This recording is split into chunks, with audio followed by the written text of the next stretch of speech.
Voilà, poulet riche. Boutique bijoux d'or, Mossi, Elengi. Boutique bijoux d'or, Mossi, Elengi. Voilà, poulet riche.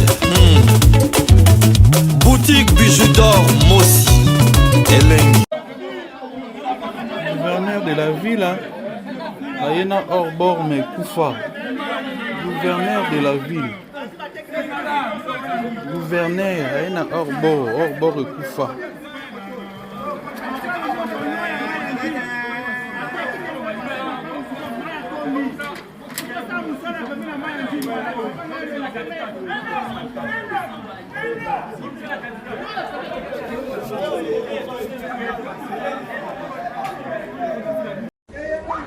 Onzième rue, hein, des bonhommes.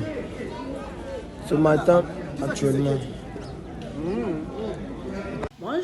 Bonjour la famille. Mama Bijou nae ko présenter bino appartement la biso o ezala canaré des chaussées to benga kango appartement numéro 1.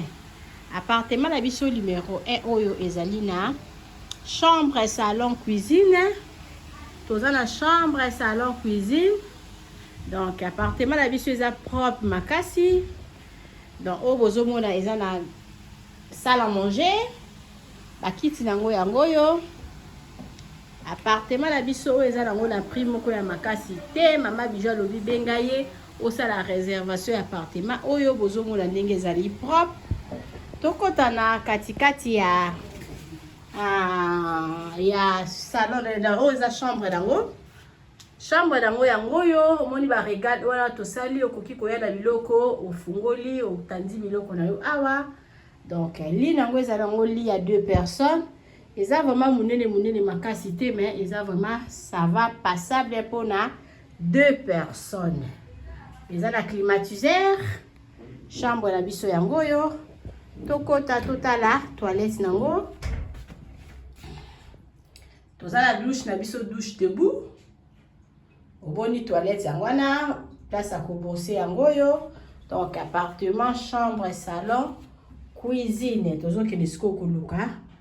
Cuisine nango vraiment eza propre makasi, eza pona bino bato bozotala, pona babone ya Mama Bijou bato mopesanga confiance. Boya na appartement oyo, appartement numéro 1. Mama Bijou lobi bokozala jamais de si total asko cuisine nango. Tokoti na cuisine na biso oyo ya appartement na biso oyo tobengaka appartement numéro 1. Toza na congélateur, totia yango wana pona bino. Toza na frigo, toza na cafetière et puis toza na réchaud ya 4 plaques. Cuisine na biso eza munene makasi, botala eza na espace. Cuisine na biso yango yo okoki pe kotia bakiti awa ovandi ozolamba okozala jamais dessus. Omoni cuisine na biso yango yo eza wana po na bino.